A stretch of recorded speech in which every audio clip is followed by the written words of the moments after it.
There's a part of your galley that I consider the workhorse. You're going to use it 3 times a day, at least, in and out, for things having to do with food and things not having to do with food. Yes, I'm talking about the galley sink. Hi, I'm Nika Waters, and welcome to the Boat Galley podcast. I'm talking about galley sinks, specifically some boat particular things you might want to make sure you take into consideration before you decide on your new one. Today's episode of the Boat Galley podcast is sponsored by MantisMarine.com, maker of the Mantis Anchor, now available in models with and without a roll bar. Proven to set reliably in the most challenging bottoms, the Mantis Anchor digs like no other, making anchoring safer and boating more enjoyable.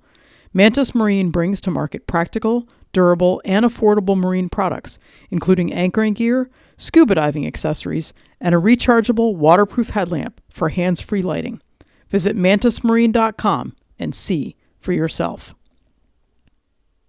Yes, a stove is definitely an important part of the galley, but I would argue that the sink is actually the spot that you're going to see the most use, wear and tear, and a good sink will make all the difference in the world. Most of the time, if you're buying a boat that's already on the market, if it's a used boat or a new boat that's a production boat that is already set, you don't have a whole lot of say in what the sink is.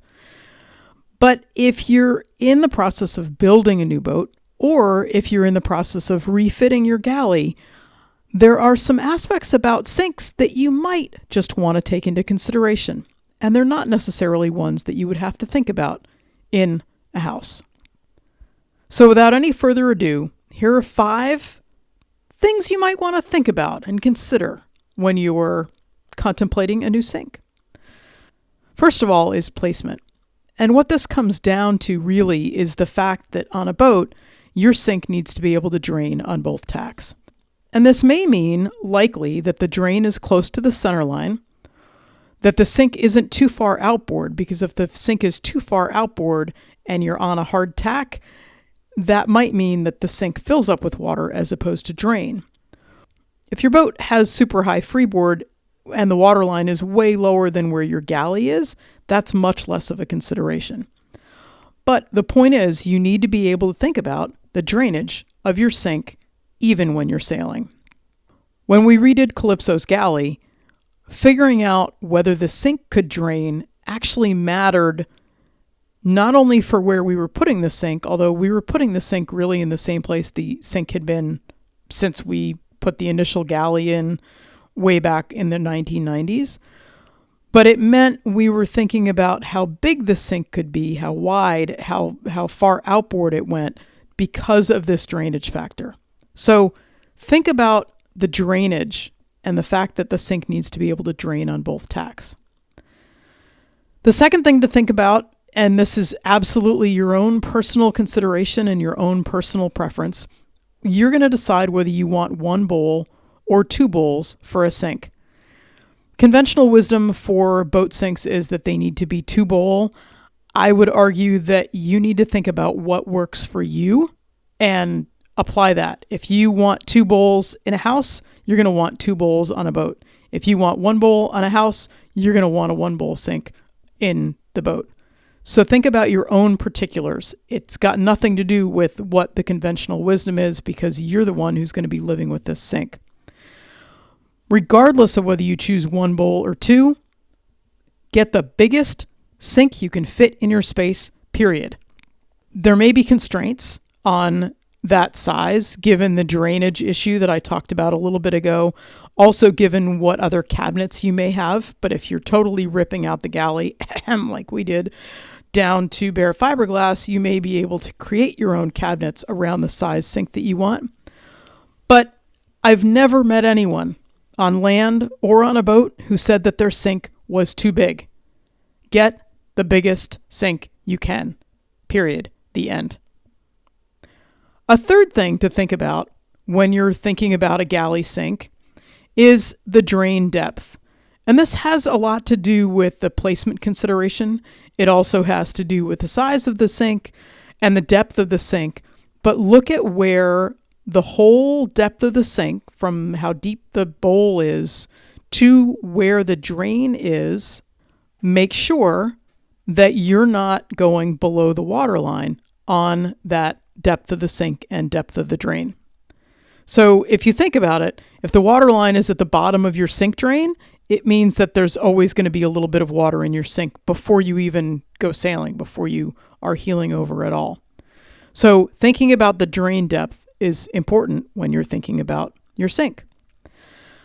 A fourth thing, and this, yes, if you were dealing with a house, you're going to be thinking about this particular option also, but think about the difference between an undermount versus a drop-in sink. Undermount sinks, to me, look cleaner. There's no edge, there's no lip that comes out onto the counter. It also means that you have more counter space because you're not using up an inch all the way around of counter with the lip of the sink. Conversely, drop-in sinks with that lip that goes over the counter, they're very, very easy, generally speaking. They're very easy to replace without messing with the counter.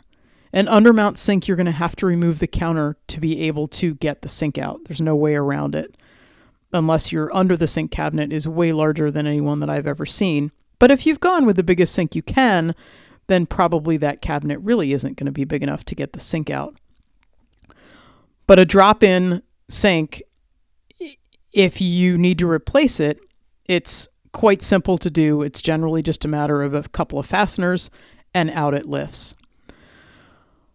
And the other thing is, if you have an older boat that you've gotten and you really can't stand the sink, but the counters aren't horrific, you might be able to swap out the sink without doing an entire Galley counter refit whole thing. So think about undermount versus drop-in.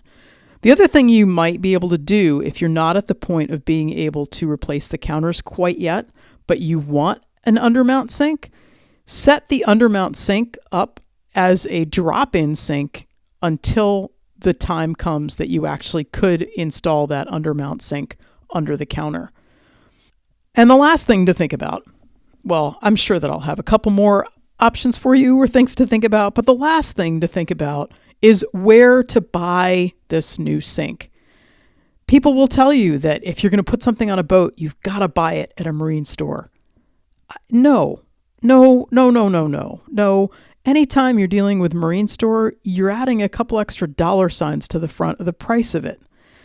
The thing with sinks is that even home sinks are made out of, a lot of them anyway, and you can definitely check it, but they're made out of good quality stainless steel sinks.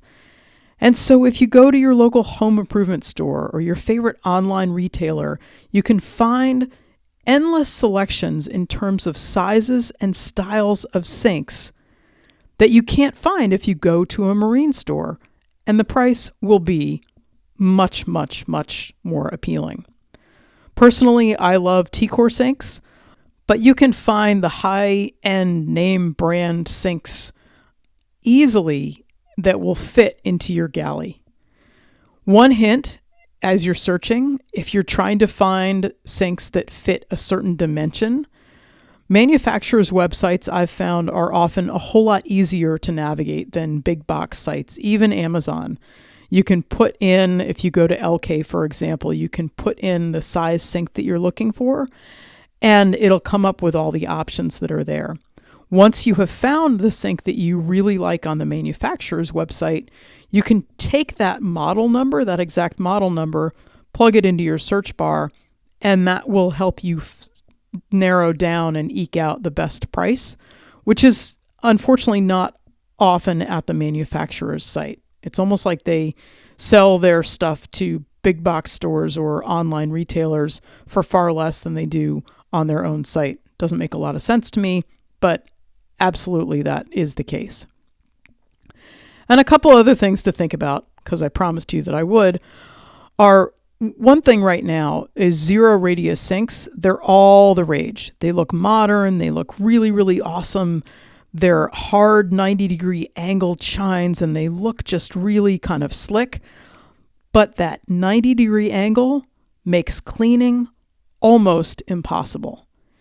It makes cleaning almost impossible in a house where you have endless running water to rinse out and spray around the corners and wipe them down.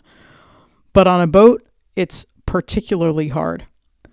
I would advise strongly to stay away from zero radius sinks.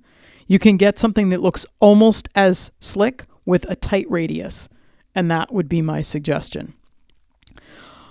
Many times, when you're not ordering a sink or buying a sink through a marine retailer, you will get extras that come with it, like a sink grid that goes on the bottom. A sink grid is a fantastic addition to a sink because it helps keep stuff from clanking around on the bottom of the sink. It helps keep the bottom of the sink from getting scratched. And it also helps water drain out, because if you've got pots or pans that are sitting on the top, water can still drain out underneath and beyond them. I would argue that the sink is definitely the biggest workhorse, and it is the most underrated piece of your galley. It does deserve a whole lot of consideration. I can't wait to share an anchorage with you where we rave about the sinks we chose, show them off, and then spend time in the cockpit hanging out and watching the sunset. Thank you so much for listening to the Boat Galley podcast. We love hearing from our listeners. Our emails are both in the show notes. We also love it when you share us with your friends, and of course, when you don't forget to subscribe in your favorite podcast app. Have the most spectacular week.